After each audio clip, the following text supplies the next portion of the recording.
کے سامنے کھڑے چھٹی ہونے کا بے صبری سے انتظار کرنے لگا اور کچھ ہی دیر بعد اسکول کی چھٹی ہوئی اور لڑکیاں باہر نکلنے لگیں۔ میری نظریں عائشہ کو ڈھونڈ رہی تھیں جو تھوڑی دیر بعد مجھے نظر آ گئی اور میں اسے دیکھنے لگا۔ پہلے میں عائشہ کو جب بھی دیکھتا تھا اس کے چہرے کو دیکھتا تھا، مگر اب میری پہلی نظر اس کے اکڑے ہوئے جسم پر جاتی ہے۔ میں نظریں جمائے اس کا حسن دیکھے جا رہا تھا کہ پیار زیادہ دیر نہ ہو سکا اور اس کا باپ اسے بٹھا کے لے گیا۔ اتنے میں کاشف نے مجھے کہا کہ چلو، اور ہم کشمالہ کے پیچھے چل پڑے۔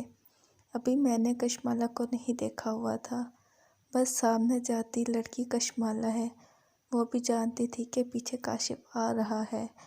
وہ گلی مڑ گئی۔ جب ہم گلی مڑے تو وہ ایک دروازے کے سامنے رکی کھڑی تھی۔ وہ تنگ سی گلی تھی۔ کاشف کے بتانے پہ پتہ چلا کہ وہ یہیں ملتے ہیں۔ میں نے اس کو دیکھا، وہ ایک خوبصورت لڑکی تھی، شاید 17 یا 18 سال کی ہوگی، مگر اس کا حسن زیادہ نمایاں تھا۔ دیکھنے میں کچھ خاص نظر نہ آتا۔ حسن کی نظر اب گندی ہو چکی تھی۔ وہ اب بس ہر لڑکی میں صرف غلط چیزیں دیکھتا۔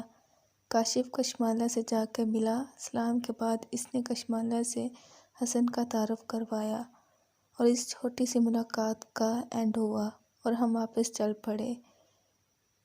میں کاشف یہ حیران تھا کہ اس نے لڑکی کیسے پھنسا لی۔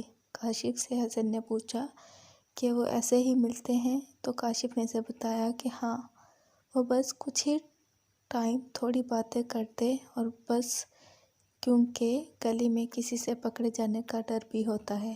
وہ دونوں اپنے ٹیوشن سینٹر کے سامنے جا رہے تھے۔ چلتے چلتے کاشف نے حسن کو بتایا کہ وہ 2 بار کشمالہ کو پیار بھی کر چکا ہے اور اس کی جوانی بھی اپنے ہاتھ میں لے چکا ہے۔ یہ سن کے حسن کے تو مانو آنکھیں باہر نکل آئی ہوں۔ یہ کیا کہہ رہے ہو؟ حسن نے حیران ہوتے ہوئے کاشف سے پوچھا۔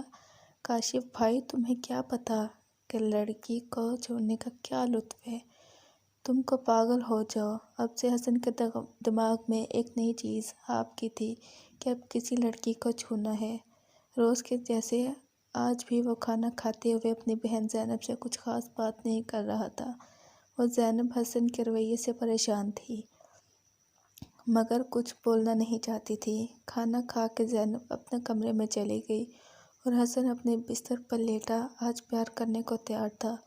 وہ کھیل رہا تھا اور اسی سوچ میں گم تھا کہ وہ کس طرح کس لڑکی کے جسم کو چھو کے اور پیار کر لے۔ اس کے دماغ میں عائشہ ہی تھی اور آج پھر وہ اپنے خیالوں میں عائشہ کے ساتھ مزے کرتے کرتے سو گیا۔ حسن کا کوئی بڑا بھائی یا رشتہ دار نہ تھا جو اسے ان غلط چیزوں سے روکتا اور اسے یہ بھی سمجھاتا کہ ایسے کام نہیں کرتے۔ وہ تو بس اپنی مستی میں مست تھا۔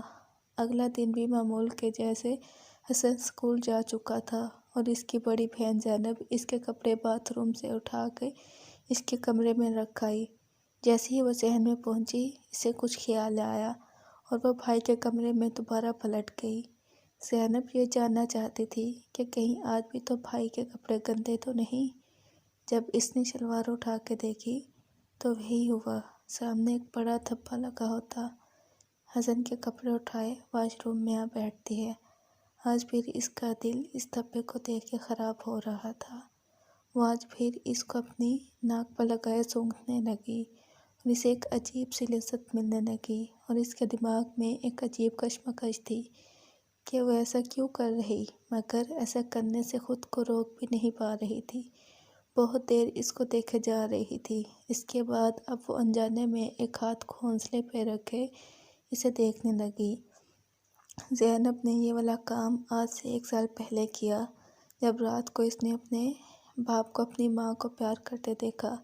تب اس کا ہاتھ بستر میں ہی گھونسلے تک خود بخود پہنچ گیا اور ایسے پیار ہوا۔ اس دن کے بعد نادیہ بہت بار ایسا کر چکی تھی، مگر ایسا کرنے کے لیے اسے موقع کم ملتا رہا، کیونکہ رات کو ماں کے کمرے میں سونے کی وجہ سے اسے ڈر ہوتا تھا کہ بیمار ماں جاگ نہ رہی ہو یا باپ اور دن میں کام میں مصروف ہونے کی وجہ سے، مگر پھر بھی جب برداشت سے باہر ہو جاتی تو ویسے ہی باتھ روم میں پیار کر لیتی تھی۔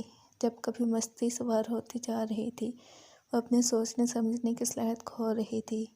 اس کی سوچوں میں ہرگز اس کے بھائی کے لیے ایسا ویسا کچھ نہ تھا، بس وہ اس کو دیکھ کر گرم ہو چکی تھی۔ اس نے باتھ روم کا دروازہ بند کیا اور پیار شروع کیا، اور کچھ دیر اس سے ہی پیار کرتی رہی۔ پھر پیار پورا ہوا، بیٹھی رہی، وہ بہت ریلیکس محسوس کر رہی تھی۔ جب ہوش میں آئی اور اپنے منہ سے اپنے بھائی کی شلوار اٹھائی تو یہ ایک دم چونک گئی۔ یہ کیا کر دیا میں نے؟ یہ کیسے ہو گیا؟ یہ تو میرا بھائی حسن۔ جب اسے یہ سوچ آئی کہ وہ اپنے ہی بھائی کی شلوار کو سونگھتے ہوئے پیار کر چکی ہے تو اب اسے شرم اور خود پہ غصہ آنے لگا۔ اس سے یہ غلطی ہو گئی، مگر اب پچھتانے سے گزرا وقت واپس نہیں آ سکتا تھا، اور اسی سوچ کے ساتھ بیٹھ گئی۔ اسکول میں کاشف اور روز کے جیسے بریک میں اپنی جگہ پر پہنچے باتیں کرنے لگتے ہیں۔ اب حسن اور کاشف گہرے دوست بن چکے تھے۔